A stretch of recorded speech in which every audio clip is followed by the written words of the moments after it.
أعوذ بالله من الشيطان الرجيم بسم الله الرحمن الرحيم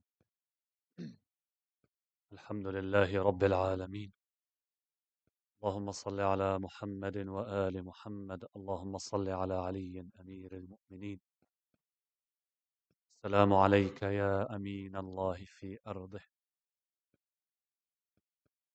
Continuing on our previous talk where we mentioned that Amir al-Mu'mineen Ali bin Abi Talib, peace be upon him, was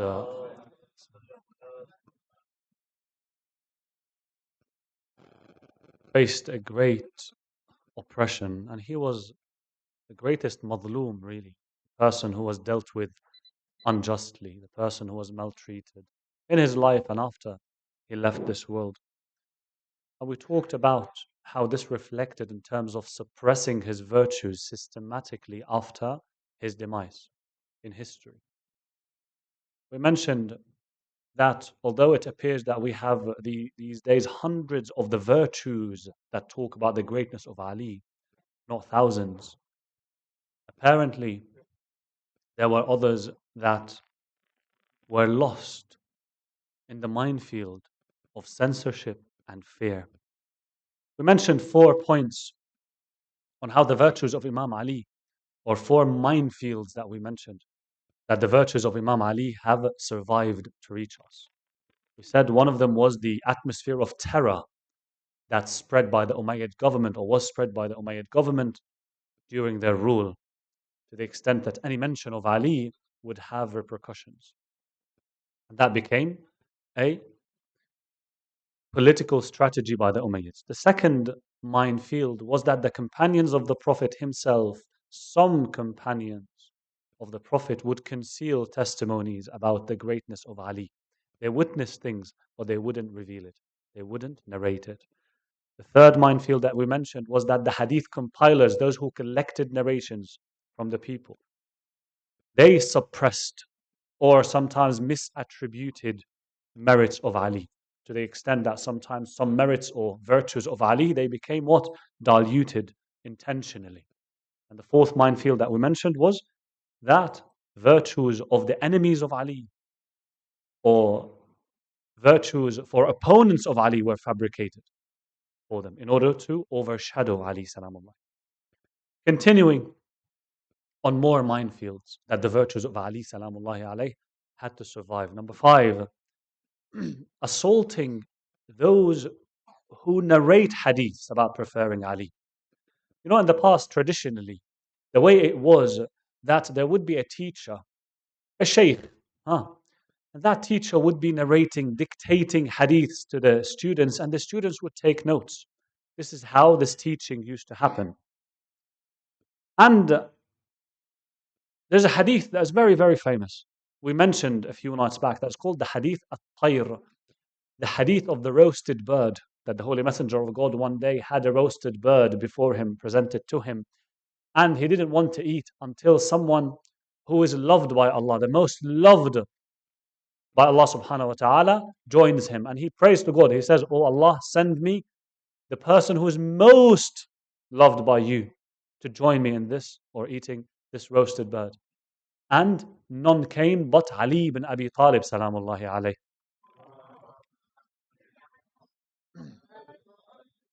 This hadith is a very popular hadith, very popular, by the name of Hadith al-Tayr. So that was compiled by Tirmidhi. So all, as a reminder as well, all the books I'll mention today, I'm not referring to any Shia book. All are Sunni books of narration or compilations of hadiths. Tirmidhi compiles this hadith. In Hakim and Naysaburi in his Mustadrak, he also says that this story was reported by Anas bin Malik from Anas bin Malik by 30 people. Very popular. Al-Dhahabi says that he investigated the chain himself and he found that over 90 people reported it from Anas bin Malik, the companion of the Prophet. Very popular hadith. Dhahabi, one of the Syrian scholars, died maybe 500, 600 years ago. Sunni scholars, very anti-Shia.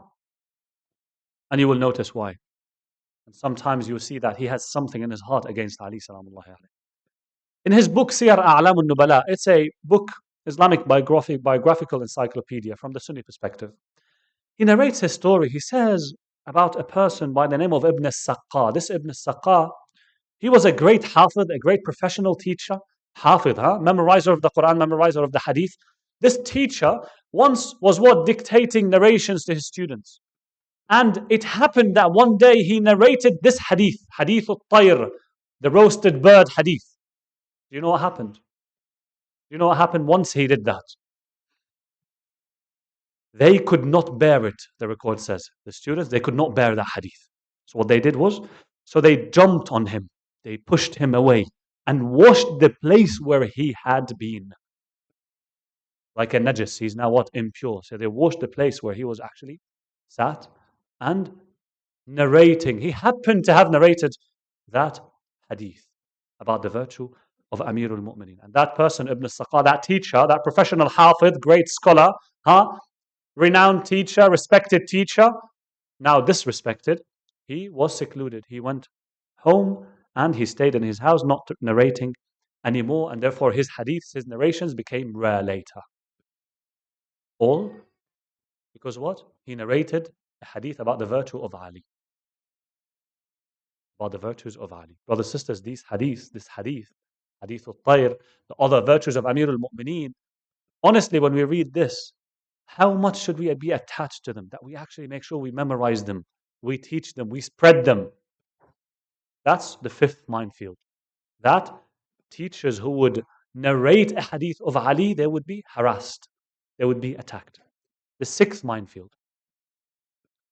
That, some compilers of hadith, when they received a hadith, a narration about the virtue of Amir al-Mu'mineen, salamullahi alayhi, and it is strong, it is authentic, yes, it is accepted.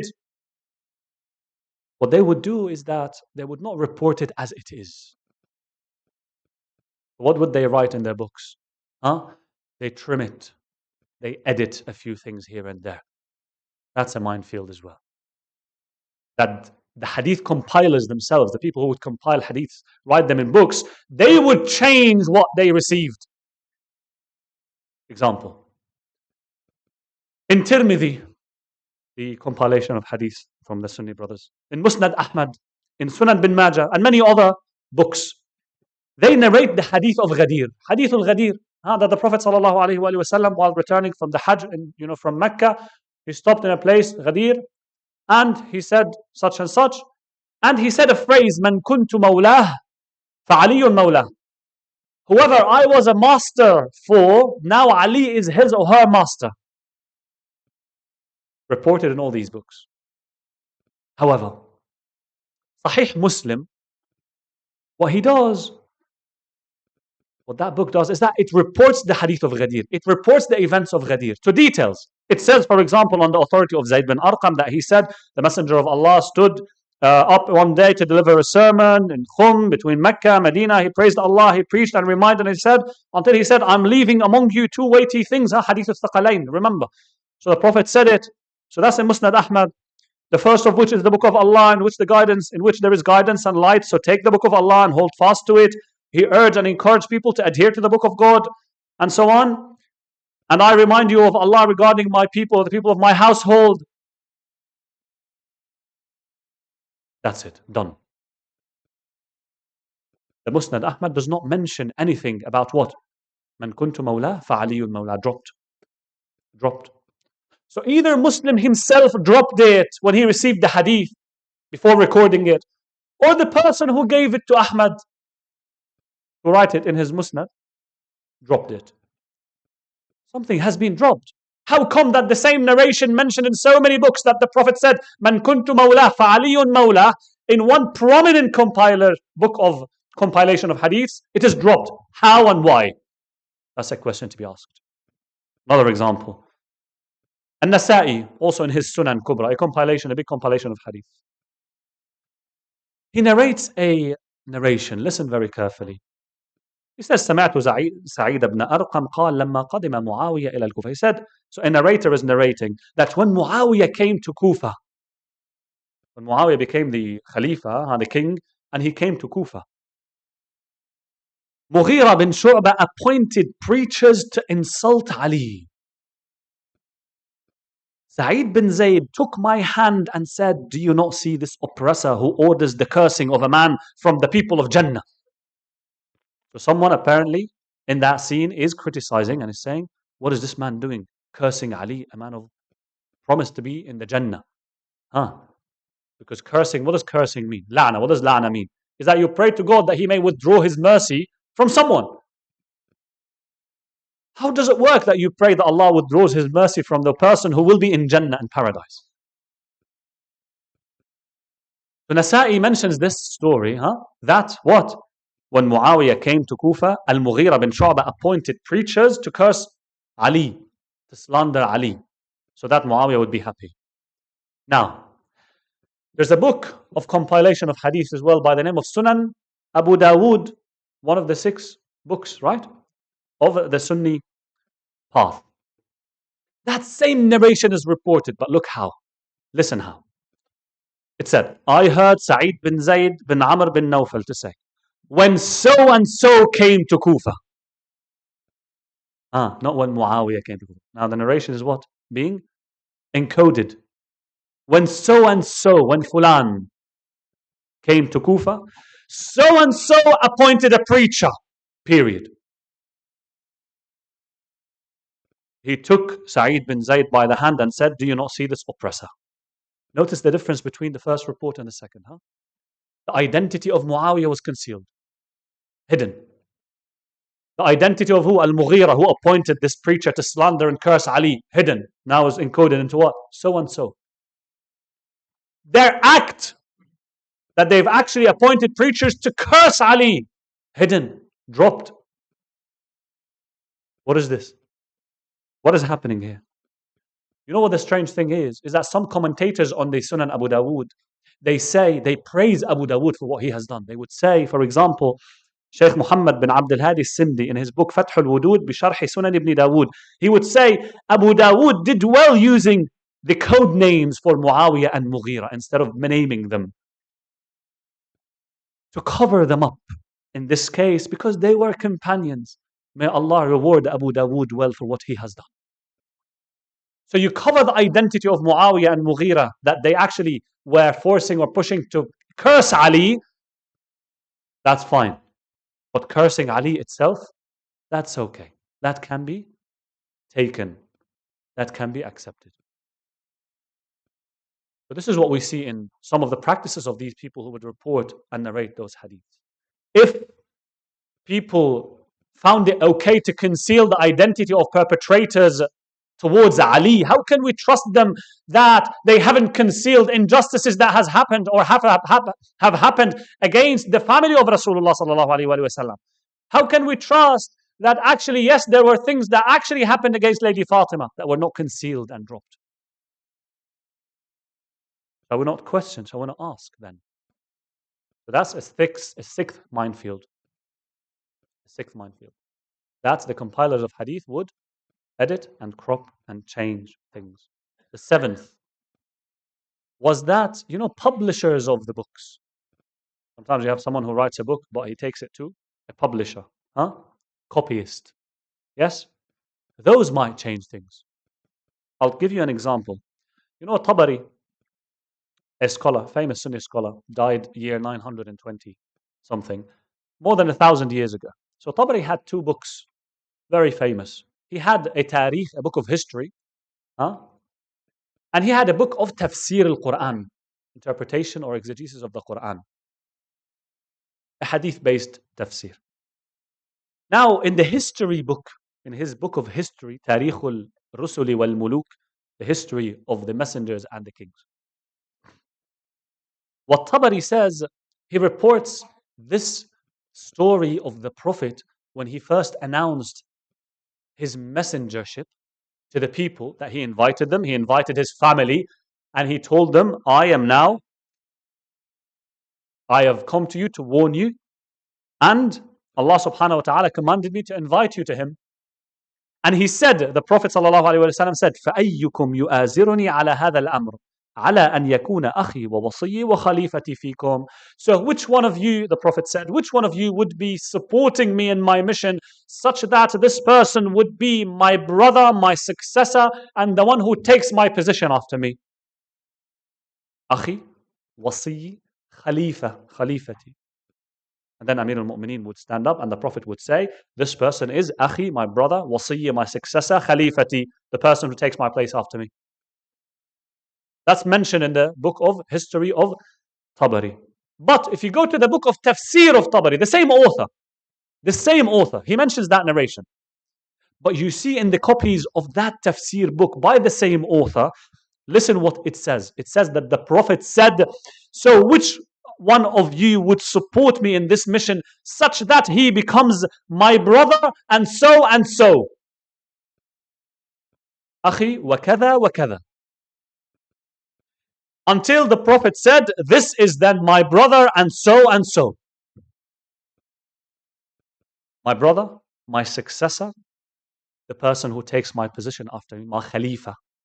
Now they are dropped and what was left was only what? My brother. So yes, Ali is the brother of Rasulullah, of course. But Wasi, successor, Khalifa, the person who takes his position after him, no, that was dropped. An eighth minefield, another minefield that the virtues of Amir al-Mu'mineen survived, was that at times anyone who would report a hadith about the virtue of Ali, the greatness of Ali, that narration sometimes by some people would be deemed as what? As weak. It is not popular. It is narrated by one or two or three people, so it's not that popular, so it's not very meaningful. It's not very reliable. I'll mention an example. Ibn Hajar al-Haytami, an Egyptian scholar, died maybe 500 years ago. He had a book that is very anti-Shia book by the name of As-Sawa'iq al-Muhriqa. In that book, he argues against all the beliefs or the beliefs of the Shia. And he says, look, the Shia cannot argue for the imamah of Ali by the hadith of Ghadir. Why? He says, because the hadith of Ghadir was not mutawatir, was not widely reported enough to make us sure that it was actually an authentic hadith, an authentic story. It actually happened. It wasn't mutawatir, huh? It wasn't widely reported. So you can't rely on it to prove the imamah of Ali and the khilafah of Ali. Funny thing is that Ibn Hajar, the same author, in the same book, in the same place, he would also mention later about this hadith, the hadith al-Ghadir, that it is actually what? There were 16 companions who narrated it. 16 companions who narrated it. You know, for our brothers Ahlul Sunnah, they would say, if 4 or 5 narrators reported a hadith from the Prophet, that is mutawatir, that is taken, that's it. That is widely reported. Ibn Hajar would say 16 companions narrated it. 30 companions testified about it. And it is mutawatir. Therefore, it is mutawatir. How can you say it's not mutawatir? It's not widely reported. Dhahabi says that he authenticated many paths. One of the scholars, Ibn Shaheen al-Baghdadi, who died 385 lil-Hijrah, contemporary to maybe Shaykh al-Mufid, he would say in a book that Hadith al-Ghadir, the number of people who reported it was around 100 people. 100 people narrated Hadith al-Ghadir, including the 10 people who were given the glad tidings with Jannah. A Sunni hadith that so and so is in Jannah, and so is in Jannah, and so is in Jannah, right? 10 companions of the Prophet. Also, these narrated the Hadith al-Ghadir. Yet, you see Ibn Hajar saying what? Saying what to the readers of his book? This hadith was not mutawatir, was not widely reported, so you can't use it to argue for the Khilafah of Ali. Another example. Ibn Hajar, the same scholar, he would do the same thing about the Hadith al-Manzila. You know, there's a hadith, a great hadith, called Hadith al-Manzila, that the Prophet said to Imam Ali, you to me are like Harun was to Moses, except that there's no prophet after me. And he would say, well, Harun was appointed by Musa for a short period of time until Musa came back, and so that's Harun, his Khalifa in a short period of time. So he would downgrade the value of that hadith. And he would say, yes, that hadith was actually mentioned by a few. He would say, it's khabar ahad. It's not widely reported. It was narrated by a few people, if not maybe 1 or 2 people. That and the hadith of man kuntu mawla fahada aliyun mawla. Whereas we see other scholars, they would say, actually, that hadith was narrated. So Ibn Abdul Bar, for example, in his book Isti'ab, he would say this hadith was narrated. All Sunni scholars, brothers and sisters, this hadith was reported by a group of the Sahaba, and it is of the most authentic of the narrations. And it was narrated from the Prophet by Sa'ad bin Abi Waqqas, and through many ways. Rawahu Ibn Abbas, Abu Sa'id al-Khudri, Salama, all companions of the Prophet, Asma bint Umays, Jabir bin Abdullah, and a group of people whom the list is filled with, would be very long list.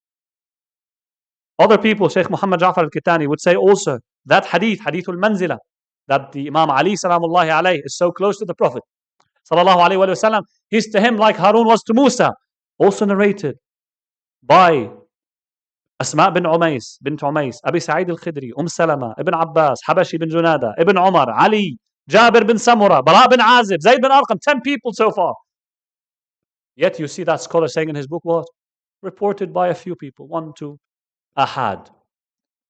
Cannot rely on it. So this is the caliber of professionalism of such people. Some scholars, they would say more than 30 people narrated that hadith.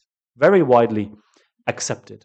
What is that hate that would make such a person say such things, say such contradictions? When the funny thing is that sometimes when there are narrations that talk or praise other people than Ali, if 1 or 2 report it, then they would be taken as facts. But when it comes to Ali, no, we try to downgrade it.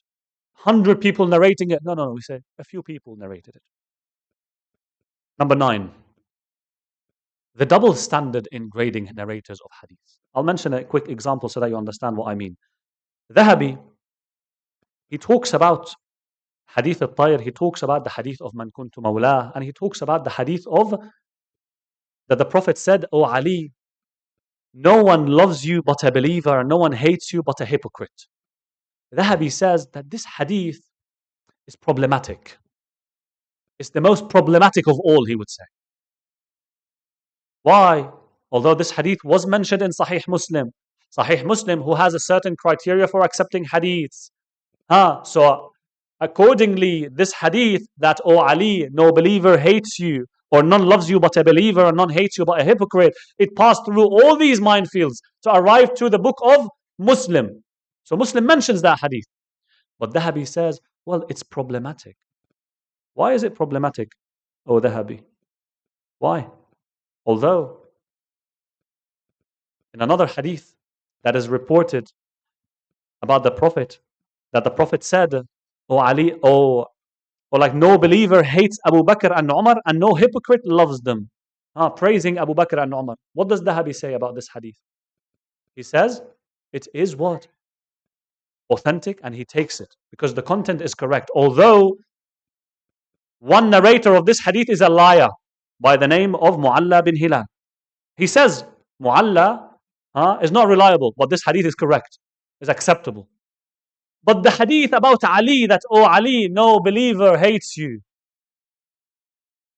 and no hypocrite loves you," no, that's problematic. Although Sahih Muslim says, no, it is authentic actually. What is this double standard? Or another place where Rasulullah sallallahu alayhi wa sallam would say, the first person or the first people to enter Jannah are myself, Ana, wa Fatima, and Hassan and Hussein. You know what Dhahabi says? He says about this, that the heart feels it is made up. The heart feels, So sometimes you go and actually exercise a very profound and strict way of grading a hadith by actually going and investigating when it comes to what fits your beliefs. But when it's about something that disagrees with what you want to believe, then you say the heart. Then you make the heart as a judge for you. And others, some minefields that the virtues of Amir al-Mu'mineen had to survive was that some narrations or some recorders of these hadith, some muhaddithun, some scholars of these hadith, what they would do is that they would reject any hadith narrated by someone who was known to be Shia or who was known to be critical of Abu Bakr and Umar. But if someone narrates a hadith who is known to be hating Ali, that hadith is taken. That hadith is taken. To be an enemy of Ali, the hadith is taken. It's fine. It's fine. This is what happened in history, my dear brothers and dear sisters, let alone the tampering with the meaning of the hadith or the indicator of the hadith. That yes, it means that the Rasulullah, he loves Ali. Man kuntu mawla fa Ali mawla. The Prophet loves him, so of course we love him. Doesn't mean anything else. You are to me like Harun to Musa, you're his brother. Ali, oh, you are his brother. You're nothing more than that. This is why we see Ali salamullahi alayhi was treated with injustice. This is one reason we lament over Ali. This is one reason we cry over Ali salamullahi alayhi. On the night of the 19th of Ramadan, when Amir al-Mu'mineen was struck by the accursed Ibn Muljam with a poisoned sword in Masjid al-Kufa, even in his pain, Imam Ali salamullahi alayhi, what did he say? He said to the people around him, treat him my killer. Treat him justly. If I live, I will decide his fate. I die, strike him only once, for he struck me once.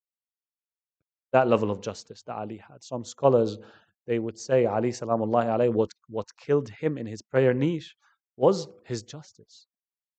Was his justice. Imam salamullahi alayhi was brought home. The family of Amir al-Mu'mineen sat around his frail, wounded body. They encircled their father, their Imam, whose voice once thundered in battlefields, now reduced to soft, trembling whispers. And the moment they laid eyes on the state of their beloved father, their beloved Imam, they would not be able to hold back their tears. The Imam looked at them one by one, and what he saw was broken hearts that broke his own heart, more painful than the poison of the wound itself. He saw souls shattered, eyes drowning. The tears of his children fell, not just from grief, but from the knowledge of what was to come. He saw Zainab trembling, Hassan silent, Hussein with his eyes fixed to the ground. He saw Abbas clenching his fists, not ready to lose his moon Ali. The house echoed with weeping, hearts shattered, as the Lion of Allah lay motionless before them. And amidst their grief, the Imam himself, his blessed cheeks were wet, not from sweat, but from his own tears. He would glance around his loved ones one by one.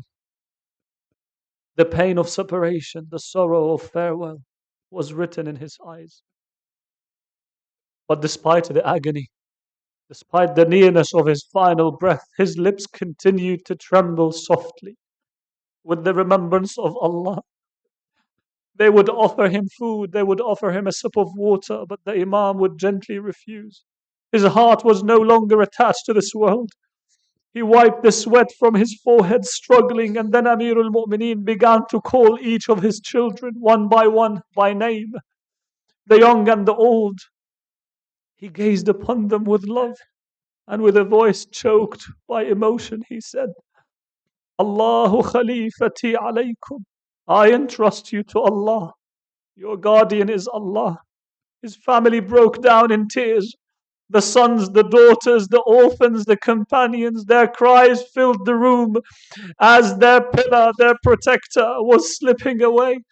Then the Imam said, may Allah give you strength in this tragedy. Tonight I am departing from you. Tonight I will meet my beloved Rasulullah just as he promised me. And at that moment, the weight of weakness overtook him and he fainted. When he woke again, he smiled with a distant, longing look in his eyes and said, this is Rasulullah, this is my uncle Hamza, this is my brother Ja'far. And the companions of the Prophet, all of them saying, hurry to us, O Ali, we miss you, Ya Ali, we long for you, Ya Ali. Then Amir al-Mu'mineen turned his eyes one final time to his family, his voice weak, but his words eternal. أستودعكم الله جميعا سددكم الله جميعا حفظكم الله جميعا. To Allah I entrust you all. May Allah support you all. May Allah protect you all. And then with his final breaths he said, وَعَلَيْكُمُ السَّلَامُ يَا رُسُلَ رَبِّي لِمِثْلِ هَذَا فَلْيَعْمَلِ الْعَامِلُونَ. Peace be upon you, O messengers of my Lord. For moments like this, let the workers strive. Imam's forehead was covered in sweat. His lips were still whispering the dhikr of Allah. Ajarakumullah, O mourners, O orphans of Ali, O lovers of Ali, shed your tears. Ajarakumullah. Your reward is with Allah. And then Imam closed his eyes. He stretched out his blessed hands and feet, and with full awareness and love for his Lord, he recited, Ashhadu an la ilaha illallah. وحده لا شريك له وأشهد أن محمدا عبده ورسوله. With that, the soul of Amir al-Mu'mineen departed this world. Inna lillah. Inna lillah wa inna ilayhi raji'un. سيعلم الذين ظلموا أي منقلب ينقلبون. العاقبة للمتقين. ماتم الحسن.